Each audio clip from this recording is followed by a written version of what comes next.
ऐसा बनाता हूँ।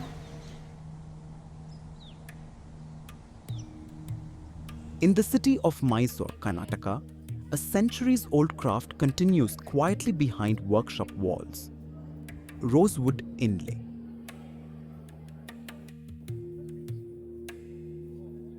Known for its intricate patterns and detailed handwork, this craft transforms solid wood into delicate works of art.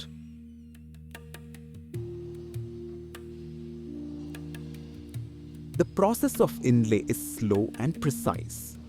Though each artisan may work on different pieces, the steps remain the same: designing, cutting, carving, fitting, and finishing. ಇದು peacock ಮಾಡ್ತಾ ಇದ್ದೀವಿ. ಇದು drawing ಮಾಡೋದು ಮೊದಲು red ತಗೊಂಡು red ಮೇಲೆ measurement ಮಾಡ್ಕೊಂಡು ಆಮೇಲೆ ನಾವು ಡ್ರಾಯಿಂಗ್ ಮಾಡ್ತೀವಿ. ಡ್ರಾಯಿಂಗ್ ಮಾಡಿ ನಾವು ಅದ್ರ ಮೇಲೆ ನಾವು ಏನು ಬೇಕು ಅದು ಡಿಸೈನ್ ಬರ್ಕೋತೀವಿ. ಬರ್ಕೊಂಡು ಆಮೇಲೆ ಏನು ಬೇರೆ ಇರ್ತದೆ. ಆಮೇಲೆ ಡಿಸೈನ್ ಬರ್ಕೊಂಡ್ಮೇಲೆ ಟ್ರೇಸಿಂಗ್ ಶೀಟ್ ತೊಗೊಂಡು ಟ್ರೇಸಿಂಗ್ ಮಾಡ್ತೀವಿ. ಆ ಟ್ರೇಸಿಂಗ್ ಇದ್ರ ಮೇಲೆ ಬಡ್ದು ಇದ್ರ ಮೇಲೆ ಟ್ರೇಸಿಂಗ್ ಹಾಕಿ ಮೊದಲು ಟ್ರೇಸಿಂಗ್ ತೆಗಿಕೊಂಡು ಆಮೇಲೆ ಜೆರಾಕ್ಸ್ ಮಾಡಿಸ್ಕೊಂಡು ಆಮೇಲೆ ವುಡ್ ಮೇಲೆ ಕೈ ಕಲ್ಲಿಂದ ಅಲ್ಟಿಸಿ ಆಮೇಲೆ ನಾವು ಮರಕ್ಕೆ ವುಡ್ ಕಟ್ ಮಾಡಿಸಿ ಆಮೇಲೆ ಕೆಲಸಕ್ಕೆ ತಗೋತೀವಿ.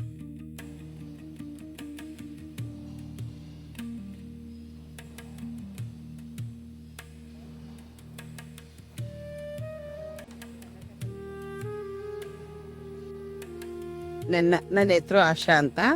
ನಾನು 30 ವರ್ಷದಿಂದ ಈ ಕೆಲಸ ಮಾಡ್ತಿದ್ದೀನಿ, ವರ್ಗೆಲ್ಸ. ಕಾವೇರಿ ಎಂಪೋರಿಯಮಲ್ಲಿ ಟ್ರೈನಿಂಗ್ ಇತ್ತು, ಟ್ರೈನಿಂಗ್ ಹೋಗಿದ್ವಿ, ಸರ್ಟಿಫಿಕೇಟ್ಗಳಿದೆ. ನನಗೆಲ್ಲ ಕೆಲಸದಲ್ಲಿ ಮುಂದುವರೆದು ಇಂಪ್ರೂವ್ ಮಾಡಿಕೊಂಡು ಈಗ ಒಂದು ಫ್ಯಾಕ್ಟ್ರಿ ಕೆಲ್ಸಕ್ಕೆ ಹೋಗ್ತಿದ್ವಿ. ಈಗ ನಾವೇ ಓನಾಗಿ ಮನೇಲಿ ಒಂದು ಸಣ್ಣದಾಗಿ ರೂಮ್ ಮಾಡಿಕೊಂಡು ಇದರಿಂದ ನಮಗೆ ತುಂಬ ಉಪಯೋಗ ಇದೆ. ಕೆಲಸದಿಂದ ತುಂಬ ಇಂಪ್ರೂವ್ ಆಗಿ ನಮ್ಮ ಮಕ್ಕಳಿಗೆಲ್ಲ ಮದುವೆ ಮಾಡಿ ನಮ್ಮ ಮಕ್ಕಳೆಲ್ಲ ಇದೇ ಕೆಲಸ ಕಲ್ತಿದ್ದಾರೆ ನಮ್ಮ ಕೈಯಿಂದ. ಇದು ಓದೋ ಬರಹ ಇದೇ ಇರೋರು ಕೂಡ ಈ ಕೆಲಸ ಮಾಡ್ಬೋದು. ಬರಿಬೇಕು, ಇಂಗ್ಲೀಷ್ ಬರಬೇಕು ಅನ್ನೋ ಥರ ಏನಿಲ್ಲ. ತುಂಬ ಕಷ್ಟದಲ್ಲಿರೋರೆಲ್ಲ ಇದರಿಂದ ಮುಂದುವರೆದಿದ್ದಾರೆ. ಎಷ್ಟೋ ಜನ ಓದಿಲ್ದೆ ವಿದ್ಯಾವಂತರ ಕೆಲಸ ಇಲ್ಲದೆ ಇದ್ದವರು ಕೂಡ ಇದನ್ನು ಕಲಿಸಿ ಮಕ್ಕಳು ಮರಿಗೆ ಸಾಕ್ಬೋದು, ಜೀವನ ನಡೆಸ್ಬೋದು. ಆ ಥರ ತುಂಬ ಅನುಕೂಲತೆ ಇದೆ. ಓದಿರಬೇಕು ಅನ್ನೋ ನಿಜದ ಅವಶ್ಯಕತೆ ಏನಿಲ್ಲ. At the heart of this craft lies its most important element: rosewood. Dense, durable, and richly grained, it forms the foundation that allows these intricate patterns to endure over time. ಇದು ಇನ್ಲೇ ವರ್ಕ್ ಅಂತೀವಿ. ಇದು ಫೈಬರಲ್ಲಿ drawing ಮಾಡಿ ಕೆತ್ತನೆ ಮಾಡಿರ್ತಾರೆ. ಇದು cutting ಅವರು ಕೆಲಸ ಮಾಡಿ ಕೊಟ್ಟ ಮೇಲೆ ನಾವು ಇದರ ಮೇಲೆ ಅಂಟಿಸಿ ಇಲ್ಲಿ ಮಾರ್ಕ್ ಮಾಡಿದ್ದೀವಿ. ಇದು ನೀವು ನೋಡಬಹುದು. ಇದು ಮಾರ್ಕ್ ಮಾಡಿದ್ಮೇಲೆ ಇದರ ಚೀರ್ಣವನ್ನು ತಗೊಂಡು ನಾವು ಈ ತುತ್ತಿ ಎಲ್ಲೆಲ್ಲಿ ಡ್ರಾಯಿಂಗ್ ಇದೆ ಎಲ್ಲರ ಮೇಲೆ ಟಚ್ಚನ್ನು ಹೊಡೆದುಕೊಂಡು ಇದನ್ನು ಪೂರ್ತಿ ತೊಡುತ್ತೇವೆ. ಇದು ಹೆಚ್ಚು ಕಮ್ಮಿ ಒಂದು 3 mm ಪೂರ್ತಿ ಜಾಗದಲ್ಲಿ ಇದನ್ನು ಮತ್ತೆ ಕೂರಿಸಲಾಗುವುದು.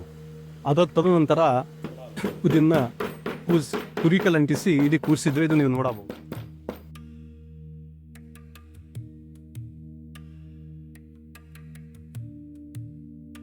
ನಮ್ಮ ಹೆಸರು ರಾಜು. ನಾವು ಫೋರ್ವುಡ್ಡಲ್ಲಿ 4 ವರ್ಷದಿಂದ ಕೆಲಸ ಮಾಡ್ತಾಯಿದ್ದೀವಿ. ನಾವು ರೋಸ್ವುಡ್ನೇ ತುಂಬ ಇಷ್ಟಪಡೋದು. ಯಾಕೆಂದರೆ ಅದು ಬಿಸಿಲಿರಲಿ ಮಳೆ ಇರಲಿ ಯಾವಾಗಲೂ ಒಳ್ಳೆ ಗ್ರೈನ್ಸ್ ಇರ್ತದೆ, ಒಡೆಯೋಕ್ಕಿಲ್ಲ, ಅದು ಕುಂಬು ಬರೋದಿಲ್ಲ. ಅದೇ ಅಕೇಸಿಯಾ, ಮ್ಯಾನ್ಯೂಮ್, ಗೊಬ್ಳಿ, ಟೀಕುಡ್, ಬಿಲ್ವಾರ್ ಇದೆಲ್ಲ ಹೊಡಿತದೆ, ಅದೆಲ್ಲ ಹಾಳೋಗ್ತದೆ. ಇದು ರೋಸ್ವುಡ್ಡು ತುಂಬ ಕಾಲ ಬೆಲೆ ಬಾಳ್ತದೆ.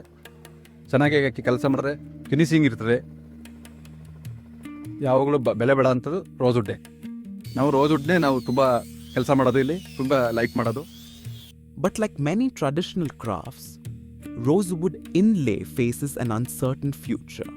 Behind the beauty of each finished piece lies a growing struggle. ನನ್ನ ಹೆಸರು ಜುನೇದ್ ಅಹಮದ್ ಅಂತ.